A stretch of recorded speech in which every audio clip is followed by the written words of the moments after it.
How can Soul Calibur 7 not screw up its story?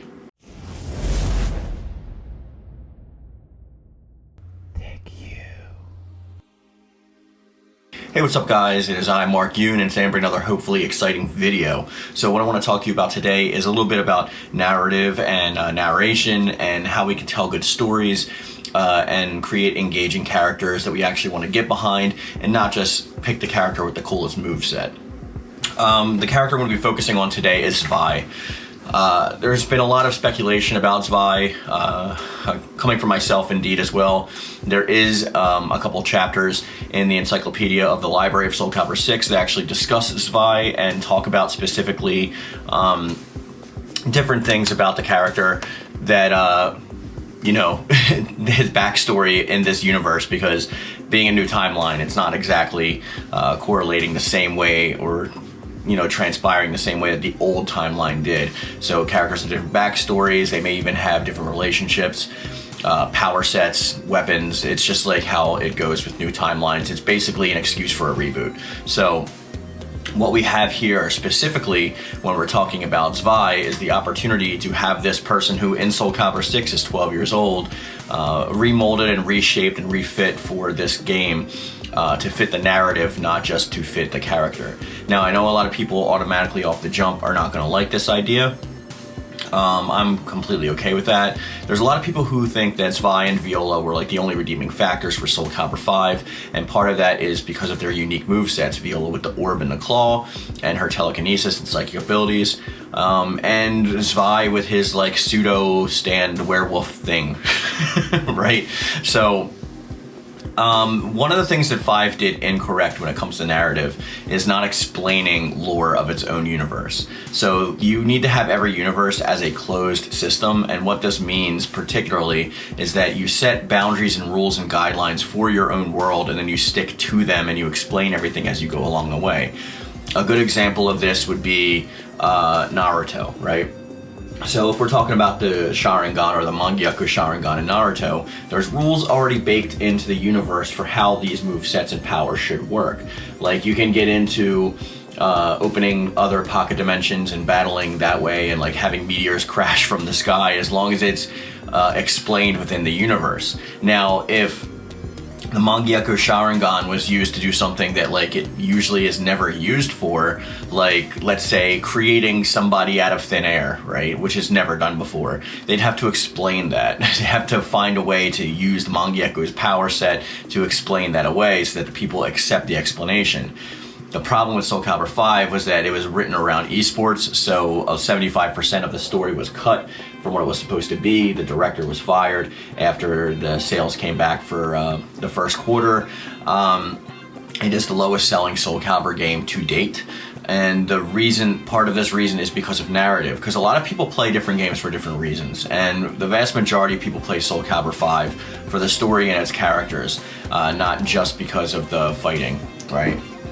While I would argue that Soul Calibur does have a really good engine and a really good fighting system, and it is one of the reasons I play the game, I do want to follow the story to where it leads. It tells a good story, especially Soul Calibur 6, especially Season 2. They really did a great job building up the narrative for Soul Calibur 7 in Season 2 and getting me hyped and really wanting to talk about the story and give my thoughts and even try to like guess what's going to happen and stuff. So with that being said, I'm not exactly sure that SCVI is going to have his werewolf thing. They might have it in some aspect like tied into his character, like maybe a certain motif or something, but it needs to be explained with how it is, because like I argued with Raphael, vampirism and werewolves have never been really a key integral part of Soul Calibur's universe. They've never really been explained.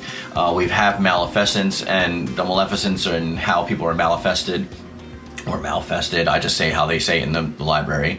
So when you take a manifested character and you break it down, it's pretty much like the darkness of their soul being brought out by parts of the soul shard or soul edges shards, right? So it's like somehow their power is being manipulated and they're being not really brainwashed, but their darkest parts of their humanity are being brought to light, and they gain certain powers and movesets based off of that. And though some of that may look like something else that's already in pre-existence, it's not necessarily that thing. It's the same thing I said when you see like Michael Morbius in Spider-Man the Animated Series, for example. Up until that point, obviously you have Blade, which was separate at that time with like its own vampire lore and history and stuff like that. But then when you brought in Michael Morbius, one of the things they had to do was tell the story of how Michael Morbius became a vampire within that universe, because it hasn't been seen before. It was only like myth even within the show. And Michael Morbius's character needed plasma because of an accident that occurred when he was trying to cure himself of a rare disease. And he became the living vampire because of one of the tenets of vampirism is that he's dead, right? Vampires are dead, but he is living vampire. He just needs plasma to keep on going, and he used bat DNA or something, so it like changed his appearance. So it's well explained, and he's not technically a vampire, right? At least not in the traditional sense. It's the same thing they need to do when it comes to Raphael, or in this case, Zwei. Raphael can be easily explained as being malfested, right? You don't need to go the extra mile to say, well, because he's a noble, he's a vampire. Like, we wanted to show the correlation between European nobles and vampirism or whatever. Like, that's all well and good, but then tell it into us in the story, you know? Don't like leave us like to guess what the hell's going on. Especially when it comes to Zwei, because we've never seen anything like this. Like, all of a sudden, he's got like Tekken Unknown's moveset, like some random like neon werewolf like just pops up and does attacks. Like, this is something that's very like KI or very like Tekken, which it's not even really explained in Tekken, to be fair. Like, it is somewhat to a degree, but Unknown is like a really weird anomaly that's within that own universe, and I don't technically like how they explain her either. I think they're trying to go a route of appealing to werewolf fans without necessarily explaining like where this thing came from. So there are werewolf fans out there, there are Zwei fans out there, there are numerous actually, and there are people out there who enjoy both versions of that character. I've even seen people say like, oh, they should open up Astral Fissures to like just bring back the old versions from Soul Calibur 5. I'm doing an entire video based on this. It's going to be pretty lengthy, that's why it's taking its time. But distortions and like the astral chaos and dimensions and like timelines are not all aligned and not all similar, not all the same thing. And the reason that they call this a timeline is because people loved Soul Edge through Soul Calibur 3, and they wanted to keep that narrative what they wanted to keep and get rid of what they wanted to get rid of, which is why they say pretty much everything from Soul Edge and Soul Blade happened, and they're rewriting Soul Calibur 1 from the ground up. That's pretty much what happened. So how would Zwei have this similar moveset? Well, I'm okay with him having like this kind of stand werewolf thing back again, as long as it's like explained. Like, let's say that there's a cursed weapon that's got a shard of Soul Edge in it that Nightmare never found, and this weapon was like buried, right? Let's say it was buried, and these people like knew that the weapon was cursed because whenever the weapon was displayed, or whenever somebody used the weapon, like a mysterious animal like destroyed the town at night, and they had no idea what happened. And then later on we can find out that it's explained that through the astral chaos being like leaked into the sword and being absorbed by the shard, it was actually transforming the host into this animal-like creature, and having it not really possessed or being like symbiotic with it, but it was just representing like the animalistic tendencies of the darkness of the sword. And that darkness would appear to different people as different things. So maybe we can go from your greatest fear or your innermost desires. So for Zwei, perhaps in his youth he really had some strong like connection to like a wolf, or even with like Hilda's clan, or something akin to he even just is represented his like animal counterpart as a wolf or something. And like when he uses the blade, the wolf presents itself, and it's not an actual entity, it's just an innermost representation of the animalistic tendencies or desires of Zwei himself. So when he's attacking, it's literally Zwei attacking with the power of the sword, but it's amped up by this power that's being represented as such. I hope that makes sense. It's almost like a visual representation of the character's powers, and if somebody else was wielding the blade besides Zwei, it would appear as something different and more personalized to that character. Like maybe if Cervantes wielded it, we'd have like some giant pirate carrot, a parrot or something, you know? Like maybe like Iago from Aladdin just like pops up. I don't know, it's ridiculous, but I'm just like making fun of that. But there should be a point that we actually are looking for specific answers and reasons for these characters' existence. Like, let's say if we wanted to make Raphael somewhat vampiric, right? Because obviously he can't be a traditional vampire. A manifested character is not a vampire. It's just not what it is. But let's say somebody wanted to give him some of the traditional qualities and traits of vampirism. Perhaps like he gains a weakness to sunlight, or he has enhanced strength, which all manifested characters do, or he needs to drink blood for some reason.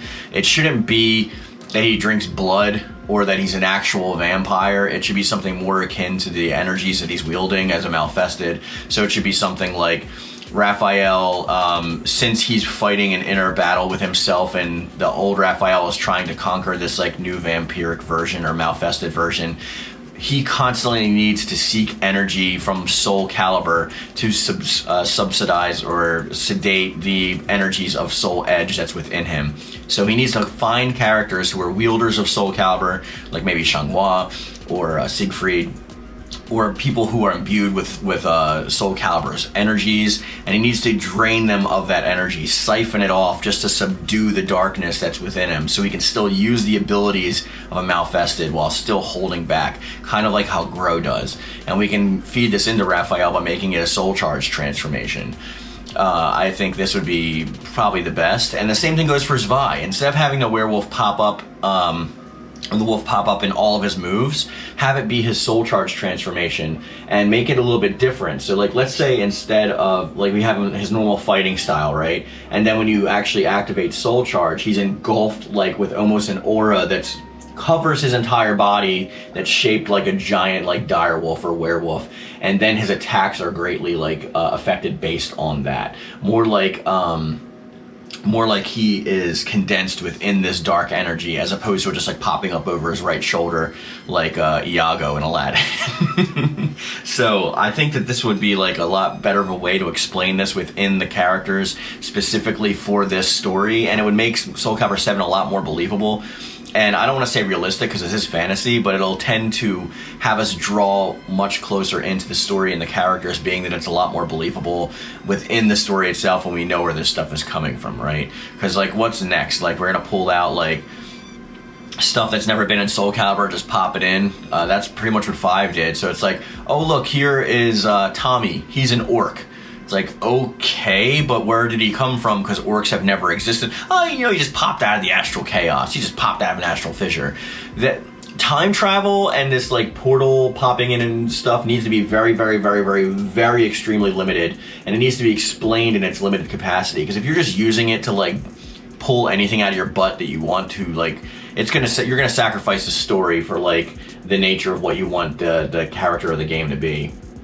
Like I've heard people say this about Viola and Zwei countless times. Like, okay, well, instead of having new versions of the characters and we want to keep Amy in the game, why don't we just have Amy and Zwei from Soul Calibur 5 pop in from the Astral Chaos? And I believe Pulsa's doing a write-up on this because I don't know how you can get around like relativity and stuff, like certain laws that were within like this universe as well as ours, when you have two distinct characters going into a chaotic energy and then like being transported to the same time point in the same timeline in the same universe at the same time. I just don't know how that's chaos anymore. Then that just becomes a portal. So I really don't understand, or like a lot of this like just random pop-in stuff. Like, it can be explained for the guest characters for sure, because it's chaotic, right? It's like, oh, Geralt has no business being here. Pop, he's here. Why? Astral chaos. But when you're like, oh, I really want Li Long back, and it's like, okay, we can't explain him within the story, so he's just gonna travel through time or pop in through an astral fissure. We've seen this already with like Zasalamel talking to his reincarnated version of this timeline from the past timeline. We've already seen this with Cassandra's Soul Calibur 4 variation, transporting here and was going mad, which I really like the depiction of that because it shows that she's not what her wits about her. She doesn't even know that the other Cassandra is Cassandra at that point. Like, she's gone so over the edge because she's been like trapped in this like chaotic realm, like lost for however knows long it was represented to her. That kind of storytelling was really good, and I really like appreciated and liked that. But if you go overboard with that kind of stuff, you take the flavor out of people's mouths. It's like when you're eating food, right? The first time you order a pizza and you're in the mood for pizza, it's like freaking, it like draws out every one of your innermost desires, and that first couple bites is like the most amazing thing, what you wanted, what you expected, and it's hitting every notch that like you wanted it to hit. But then all of a sudden you're on your third piece, you're getting full. Now it's not as good as it was before. Now you're on to your fourth piece, and you're kind of done with pizza maybe for the next week. You know what I mean? Like it overstays its welcome, it overplays what it's supposed to be, and that's not what we want to see happening. The writing needs to stick and land really hard, and it's important for Soul Calibur 7 just because of the fact that the Soul Calibur franchise has always been a franchise that's been on the brink. So if we want to see a Soul Calibur 8, if we want to see the future of the franchise go on, maybe a Soul Calibur tag or something like that, we need to focus on the narrative. And I know there's going to be a bunch of people who are like only into the esports or competitive scene aspect of it, and you have your place as well. That's completely fine, but this benefits you as well, because if you have a main and the main is well written, it makes you like the main more. And if you don't care about the story and you just care about the moveset, I understand that completely as well too, but the character needs to serve the story. So whether he's got a cool moveset or not and you don't care about the story, a lot of other people do. And the main part of this needs to be a well-written, grounded story, so we don't go off into Cuckoosville like we do in other fighting games. And this is why in games like Tekken and Street Fighter, they only focus on certain characters tightly instead of incorporating everybody, because they don't serve the purpose of the story. But with that being said, guys, we're going to bring this video to a close, and I want to hear from you what you thought about this video in the comment section down below, or join me on my Discord. As always, I would increasingly and super much like and appreciate a like on the video, and a subscription would really make my day, and it would help the channel greatly, obviously, and you would become part of the Yoon fam. So if any of that stuff entices you, then feel free to do so. Any and all thoughts are always welcome, and as I always say, I love it, thank you, and thank you.